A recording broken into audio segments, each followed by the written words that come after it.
کے عہد میں صداقت کا قلم بکتا ہے، ورنہ ضمیر کا سودا سچ بولنے سے ہوتا ہے۔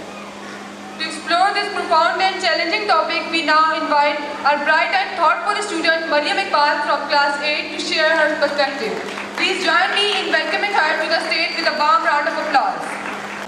ابتدا ہے رب جلیل کے اس بابرکت نام سے جو تمام جہانوں کا رب ہے۔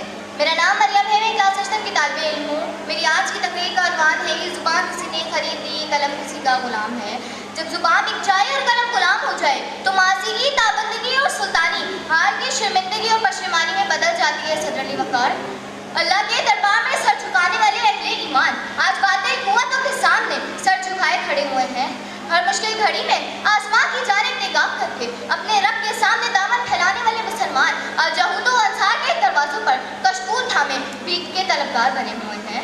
میدان جنگ میں نعرہ تکبیر بلند کر کے لشکر کفار کو نصیحت و نابود کر دینے والے سپاہ سالار آج فلسطین کی حالت زار، برما کی چیخ و پکار اور کشمیر کے زخموں سے چور وجود لاچار اور بے حس و حرکت پڑے ہوئے ہیں۔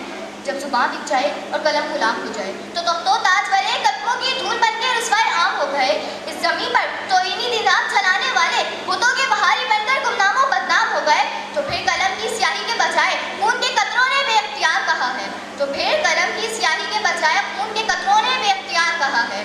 وہی تاج ہے، وہی تخت ہے، وہی زہر ہے، وہی جام ہے۔ وہی تاج ہے، وہی تخت ہے، وہی زہر ہے، وہی جام ہے۔ یہ وہی خدا کی زمین ہے، یہ وہی بتوں کا نظام ہے۔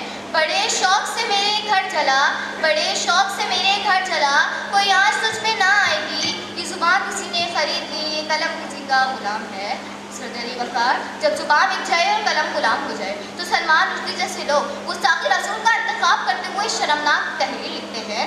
جب زبان بک جائے اور قلم غلام ہو جائے تو نور دہلی جیسے لوگ دشمن اسلام اسرائیل کے قصیدے پڑھتے ہیں۔ جب زبان بک جائے اور قلم غلام ہو جائے تو وسیم رضوی جیسے لوگ آیت قرآنی کو صفات قرآنی سے مٹانے کی درخواست دائر کرتے ہیں۔ صدر علی وقار، آج اس زبان کی فروخت اور قلم کی بے حکومی نے ہم سے ہمارا سب کچھ چھین لیا۔ آج سیاست فقار ہو گئی، حرمت تار تار ہو گئی، وکالت کار کار ہو گئی اور ہماری عزت اس بقا زبان اور قلم کا شکار ہو گئی۔ تو پھر جب کوئی خریدار اس زبان اور قلم کی قیمت ادا کرے تو پھر یہ دونوں بقا و اشیاء تماشرین کے سامنے مانند طوائف ناچنے لگتی ہیں۔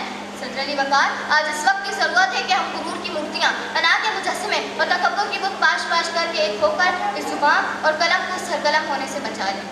صدر علی وقار